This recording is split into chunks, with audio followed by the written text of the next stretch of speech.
अच्छा, आज एक मेरे लिए तो एक खुशखबरी थी। पीटीआई वाले उस पर क्या कहने रंजो गम का इजहार कर रहे हैं, जो कि सियालकोट में पीपी 52 का जो इंतखाबी जो रिज़ल्ट आया है उस पर, अब उसमें ज़ाहिर पीटीआई को शिकस्त हुई है और मुझे खुशी हुई है उस बात की, और उसकी बहुत सी वजूहात हैं जिस पे मैं आपको अभी बात करूँगी उस पर। अच्छा, अब उस पर ज़ाहिर है कि वो शोर मचा रहे हैं कि धांधली हुई है, जो कि मेरा ख्याल है कि कोई एक नई बात नहीं है। पाकिस्तान में जब भी इलेक्शन होता है, कोई ही मेरा ख्याल है कभी कभार ही ऐसा होता होगा जिसमें लोग जो हैं वो हारने वाला कैंडिडेट कम अज़ कम वो शोर नहीं करता कि धांधली हुई है, धांधली हुई है। लेकिन अक्सर जो है तो थोड़ा सा लोग शोर मचा के चुप हो जाते हैं और फिर वो मामला जारी रहता है। लेकिन पीटीआई का प्रॉब्लम ये है कि इलेक्शन से पहले वो प्रोपेगेंडा करते हैं जिसमें वो अपनी जीत का ढंडोरा पीटते हैं। उसके लिए वो झूठी फेक वीडियोस, झूठ सच खबरें, तस्वीरें और बयानात इस तरह के वो सोशल मीडिया पे पब्लिश करते हैं, नशर करते हैं, एक हाइप क्रिएट करते हैं कि जैसे उनका कैंडिडेट जो है वो बस जीता ही जीता और न्याजी के पीछे तो वो खंबे को भी वो दे देगा टिकट तो लोग उसको वोट दे देंगे। वो इस तरह का एक माहौल क्रिएट करते हैं। Basically it's a psychological warfare जिसको हम कहते हैं। तो वो लोगों में एक इम्प्रेशन क्रिएट करते हैं कि बस वो जीतेगा तो लोग उनके ख्याल में लोग उससे इम्प्रेस होके तो उसको वोट देंगे। जब वो हार जाते हैं इलेक्शन से पहले तो उनका ये तरीका होता है। इलेक्शन के बाद वो क्या करते हैं, वो धांधली का शोर मचाते हैं। उसके लिए इलेक्शन कमीशन ऑफ पाकिस्तान को और बाकी जो रियासती अदारे हैं उनको वो मुर्दे इल्ज़ाम ठहराते हैं। वो कहते हैं कि जी जोर ज़बरदस्ती हुई, ताकत का इस्तेमाल हुआ और फेक वोट डाले गए, इलेक्शन रिजल्ट तब्दील हुआ, और वो झूठ और सच का इम्तजाज करके तो वो एक नया बयानिया उस वक्त बनाते हैं। और फिर ना सिर्फ ये बल्कि वो पुलिस से भी कॉन्फ्रंटेशन में आ जाते हैं, तोड़ फोड़ भी करते हैं, वो सड़कों पे भी आ जाते हैं, वो फिर उसको सोशल मीडिया पे भी प्रमोट करते हैं ताकि इंतशार और फसाद की जो है वो सूरत हाल पैदा हो। असल में जो हकीकत होती है वो सिफर होती है। लेकिन इसमें कोई शक नहीं है कि पीटीआई की सोशल मीडिया टीम बहुत माहिर है इन चीज़ों के करने में। असल मसला जो है ना वो यही है। देखिए, हम समझते हैं कि आम लोगों को अगर उनको किसी भी रियासती काम पे कार्रवाई पे उनको कमी महसूस हो रही है उनको, या उनको लग रहा है कि कुछ गलत हो रहा है, तो ये लोगों का हक है कि वो एहतजाज करें, वो मुतालबात करें कि इसको सही किया जाए, लेकिन वो पुरअमन तरीके से करें, वो कानून के दायरे में रह के करें। तोड़ फोड़ करना, तशद्दुद करना, सड़कों पे तखरीबकारी करना, ये तो बिल्कुल किसी सूरत में भी एक्सेप्टेबल नहीं हो सकता ना। और फिर खास तौर से जो झूठ, जो सोशल मीडिया पे झूठ है, जो फेक वीडियोस बनाई जाती हैं, उनको तो बिल्कुल बैन होना चाहिए। मतलब उसकी तो सजा होनी चाहिए, बिकॉज वो तो बहुत ही एक खतरनाक चीज होती है जिससे कि आप लोगों को बिल्कुल गुमराह कर सकते हैं। इस इलेक्शन में नून लीग की जो कैंडिडेट थी वो थी हिना अरशद, जो कि 70,000 वोट लेके, जो लास्ट काउंट है जो अभी तक खबरों में आया है उसके मुताबिक वो 70,000 काउंट से कामयाब हुई। अच्छा, उनके वालिद का नाम था अरशद जावेद वड़ाइज और उनका 2 माह पहले इंतकाल हुआ था। तो ये सीट उनकी वजह से खाली हुई थी जिस पे कि अब ज़मीनी इंतखाबात हो रहे थे। इनके जो मेन जो कैंडिडेट इनके मुकाबले में था वो पीटीआई का था फाखिर निशाद घुमन, उसको 39,000 वोट मिले। जैसा मैंने कहा कि ये तक की जो इतलात हैं उसके मुताबिक ये नंबर है। इसमें मेरे कमेंट्स ये पीएमएलएन के मुताबिक जो रिजल्ट था वो पीएमएलएन की कारकर्दगी की बुनियाद पे था।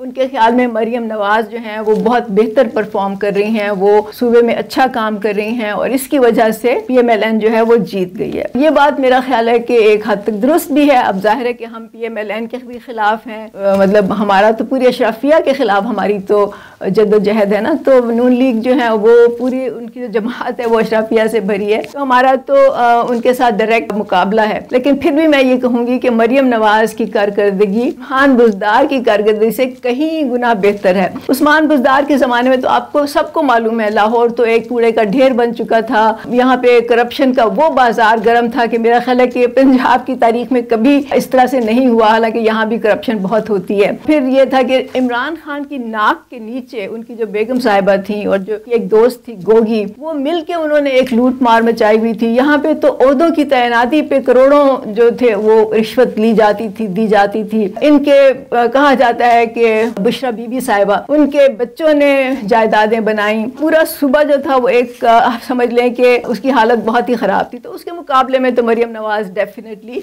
She is doing better. लोग देखते हैं ना, लोग मुआवजा तो करते हैं। अभी बहुत अरसा तो नहीं गुजरा इमरान खान की हुकूमत को गिरे हुए, चंद साल हुए हैं, तो उनको मालूम है कि उनके ज़माने में क्या हो रहा था और अब क्या हो रहा है। फिर दूसरी बात यह है कि जहाँ पे PTI की हुकूमत कोई 12-13 साल से कायम है, मैं खैबर पख्तूनख्वा की बात कर रही हूँ। दूसरी तरफ हम देख रहे हैं कि लोगों को साफ नज़र आ रहा है कि खैबर पख्तूनख्वा जहाँ पे कि PTI की तकरीबन 12-13 साल से हुकूमत अब रह चुकी है, अब भी है, वहाँ पे क्या हाल है। वहाँ पे तो आप देख लीजिए करप्शन का बाजार गर्म है, रोजाना ऐसे ऐसे स्कैंडल्स नजर आते हैं कि जो आपको हैरानी होती है। अभी कोहिस्तान का स्कैंडल था, उससे पहले ये हेल्थ कार्ड के स्कैंडल्स रोजाना आते हैं, बहुत से इस तरह के इश्यूज चल रहे हैं। और फिर वहाँ पे उसका खजाना इस वक्त खाली है। वो खजाना कैसे खाली हुआ? वो PTI के धरनों पे, जलसों पे, उसके मार्चेस पे वो लुटाया गया। मतलब पूरी जो सरकारी मशीनरी थी वो उसके लिए इस्तेमाल हुई। पूरे सूबे में कोई तरक्याती काम नहीं हुआ अभी तक।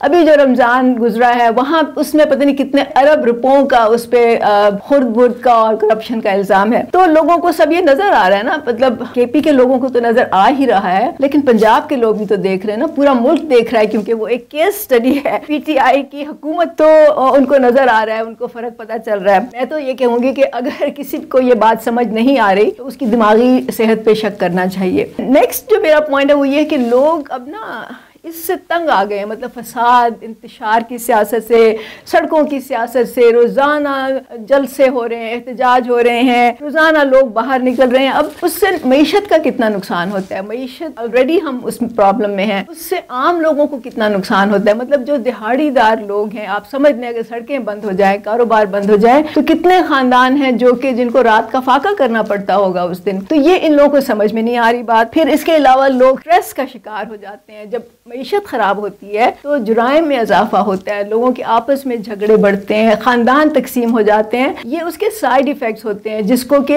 कई दफा आप उसको डिस्कशन में ही नहीं लेके आते। और फिर अभी हालिया जंग जो हुई उसमें तो PTI का और इमरान खान की जो मुल्क दुश्मनी थी, उसका जो मुल्क दुश्मन रवैया था, जो बयानिया था, वो सबके सामने खुल के आ गया है। और मेरा ख्याल है कि अब तो किसी को इस बात में शक नहीं कि इमरान खान सिर्फ ओहदे का, ताकत का, कुर्सी का भूखा है। उसने जमात नहीं बनाई, उसने एक टोला बनाया है सिर्फ, जो कि इसमें उसको फैसिलिटेट करे कि किसी न किसी तरह वो दोबारा से कुर्सी पे बैठ जाए। तो मुल्क में जो भी होता है, चाहे वो अच्छा हो या बुरा हो, PTI का सिर्फ एक काम है कि उसको अपने सियासी बयानिए के लिए, अपने सियासी मफाद के लिए उसको इस्तेमाल किया जाए। और बस ये रट लगाई रखी जाए कि इमरान खान को रिहा किया जाए, एज इफ के इमरान खान नहीं होगा तो मुल्क नहीं चलेगा। मतलब दिस इज सो रिडिकुलस। और आखिर में मैं एक इम्पॉर्टेंट बात कहूंगी जो मेरा ख्याल है कि लोगों को उस पर सोचना चाहिए। अब हिना अरशद ने जब वो जीत गई तो उनका एक बयान siyaasat.com पे मुझे नजर आया जिसमें उन्होंने कहा कि ये सीट जो थी ये मेरे वालिद की थी। अब जाहिर है वो जज्बाती हो गई क्योंकि 2 माह पहले उनके वालिद का इंतकाल हुआ है। और मैं इस पे बिल्कुल उनकी ये नहीं कह रही कि उनकी नीयत कोई खराबी थी या वो खुलूस दिल से अपने वालिद के बारे में जिक्र नहीं कर रही थी। लेकिन मुझे अफसोसनाक बात यूँ लगी कि जब क्योंकि ये बात आम तौर से कही जाती है कि ये फलां हल्का या फलां सीट जो है ये फलां सियासतदान की है या फलां खानदान की है क्योंकि वो बाअसर है, तो उससे इंप्रेशन ये दिया जाता है कि बस ये उनकी मिल्कियत है। हालांकि ये आपको याद रखना चाहिए कि कोई हल्का, कोई सीट जो है वो सिर्फ उन लोगों की होती है जो उस हल्के के वोटर्स होते हैं या जो उस हल्के के रिहायशी होते हैं। ये उनकी मिल्कियत होती है, किसी सियासतदान की, खानदान की मिल्कियत नहीं होती। ये जो बयानिया है ये अशराफिया की तरफ से लोगों की ब्रेन वॉशिंग कर दी गई है। मतलब उनको ये इस तरह का तासुर दिया जाता है जैसे कि बस ये इस खानदान के सामने जो भी खड़ा होगा वो हारेगा, या इस सियासतदान के सामने जो भी खड़ा होगा वो कभी जीत नहीं सकता। उससे ये होता है कि आम लोग अव्वल तो हिम्मत ही नहीं करते किसी इस तरह के बंदे मुकाबले इलेक्शन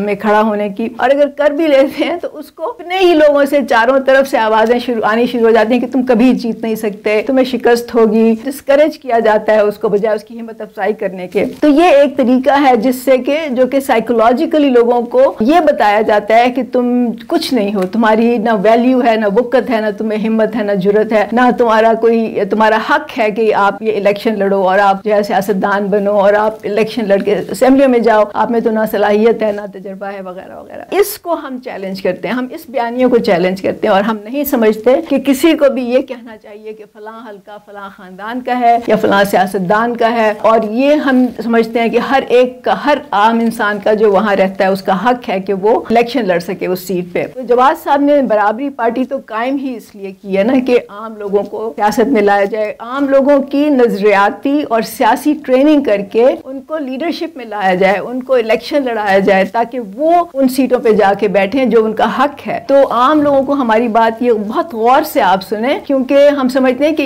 इसी तरह मुल्क बदल सकता है, इसके अलावा और कोई तरीका नहीं है इस मुल्क को बदलने का, खासतौर से आम लोगों के लिए। तो अगर आप ये समझते हैं कि आप इनकी मौजूदगी में आप इलेक्शन नहीं जीत सकते, तो मैं आपको कुछ आदाद शुमार बताती हूँ। मुल्क में 25 करोड़ लोग हैं, जो अशराफिया है और उनके जो सहूलतकार हैं तो ज़्यादा से ज़्यादा 1 करोड़ होंगे, बाकी तो 24 करोड़ पीछे बच गए। तो अब आप मुझे ये बताइए कि अगर ये 24 करोड़ लोग उस तबके की हमायत ना करें, उनको वोट ना दें, उनके जलसों में ना जाएं, उनके नारे ना लगाएं, उनके झंडे ना उठाएं, उनकी सोशल मीडिया टीमें ना चलाएं और ये आम लोग सिर्फ अपने तबके को फैसिलिटेट करें, उनके लिए कैंपेन करें, उनके लिए सोशल मीडिया चलाएं, उनकी बात को आगे बढ़ाएं, बराबरी पार्टी के नजरिए को आगे बढ़ाएं और उनको ही वोट दें, तो आप मुझे बताएं कि जीतेगा कौन? ताकत किसके पास है, 1 करोड़ के पास या 24 करोड़ के पास? तो इसमें तो किसी को कोई शक नहीं होना चाहिए कि 24 करोड़ ही जीतेंगे अगर वो ये फैसला कर लें। तो मैं आपसे कहूँगी फैसला तो आपका है। बहुत शुक्रिया।